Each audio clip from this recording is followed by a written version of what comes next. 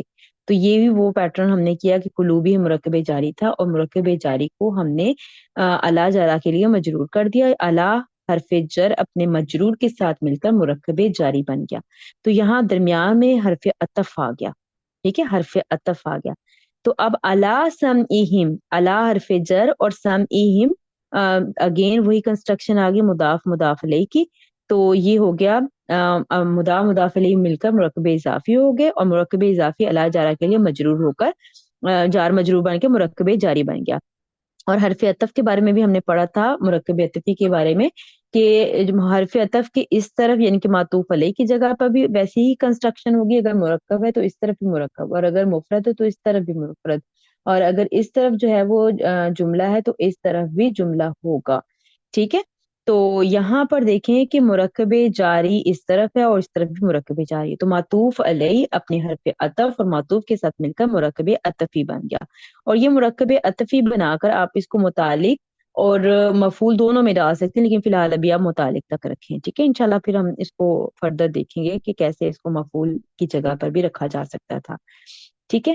تو جب اس کا ترجمہ کریں گے، اب یہ بات آپ نے غور سے سنی ہے کہ ہم نے کہا تھا فاعل کا ترجمہ، پھر ہم نے کہا تھا مفعول کا ترجمہ، اور اس کے بعد فعل کا ترجمہ ہوگا۔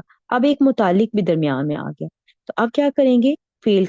پہلے فاعل کا ترجمہ، نمبر 1 فاعل، ٹھیک ہے۔ اب نمبر 2 مفعول تھا، ٹھیک ہے۔ یہ مفعول اور متعلق اپنی جگہ چینج کرتے رہیں گے، کبھی مفعول پہلے آ جائے گا، کبھی متعلق پہلے آ جائے گا، جیسے اردو جملے میں فٹ بیٹھ رہی ہوں گی، ہم اس طرح سے اس کو کر لیں گے۔ اور جو فعل ہے وہ آخر میں رہے گا، یعنی کہ فعل کی اور فاعل کی پوزیشن ہم چینج نہیں کریں گے، اس کو ہم پہلے فاعل کو پہلے نمبر پہ اور فعل کو آخری نمبر پہ ہی رکھیں گے، متعلق اور مفعول کو ہم جگہ اس کی چینج کرتے رہیں گے۔ تو یہاں پر اگر اس کا ترجمہ کریں، سب سے پہلے فاعل کا ترجمہ اللہ نے، ٹھیک ہے، علی قلوبہم۔ اب سب سے پہلے جیسے میں نے آپ کو پہلے بھی بتایا، قلوبہم مرکب اضافی اور مرکبات کا ترجمہ کس طرح سے کرتے ہیں؟ ہم کا ترجمہ پہلے اور قلوب کا ترجمہ بعد میں۔ ان کے دلوں پر، علی پر، ان کے دلوں پر اور ان کے کانوں پر، ٹھیک ہے، ان کے کانوں پر مہر لگا دی۔ ختمہ کا مطلب ہوتا ہے ختم کر دیا، بند کر دیا، چیپٹر کلوز کر دیا، سیل کر دیا، ٹھیک ہے، مہر لگا دی۔ اللہ نے ان کے دلوں پر اور ان کے کانوں پر مہر لگا دی۔ تو آپ دیکھیں اللہ فاعل، اور درمیان میں آپ نے متعلق کا ترجمہ کیا کیونکہ یہاں پر ہم مفعول جو ہے وہ اس کو کنسیڈر نہیں کر رہے ابھی، اور پھر آخر میں آپ نے فعل کا ترجمہ کیا، مہر لگا دی، اور لگا دی کی ہے، یہ نہیں کیا کہ لگائی یا لگائیں گے، اس طرح سے ترجمہ نہیں کیا۔ کیوں لگا دی کا ترجمہ کیا؟ کیونکہ خاتمہ فعل ماضی تھا نا، تو ماضی کے حساب سے ہم نے ترجمہ کرنا ہے۔ امید کرتی ہوں کہ آپ کو یہ بات سمجھ آ گئی ہوگی۔ یہاں دیکھیں کہ ربکم، اس میں جو ہے وہ ربا اسم تھا اور کم جو تھی ضمیر تھی، اسم کے ساتھ ضمیر وہ مضاف علیہ بنے گی اور اس کی حالت جو ہے وہ مجرور ہوگی۔ فعل کے ساتھ خلقکم، فعل کے ساتھ ضمیر، تو یہ منصوب اس کی حالت ہوگی اور یہ مفعول بنے گی۔ امید کرتی ہوں کہ آپ کو بات سمجھ آ گئی ہوگی۔ زیادہ فعل تھا، ہم مفعول بھی، اللہ فاعل، مردن یہ ہمارے پاس آ جائے گا مفعول ثانی، ٹھیک ہے۔ تو آپ یہ دیکھ لیں کہ فاعل جو ہے وہ ایک ہی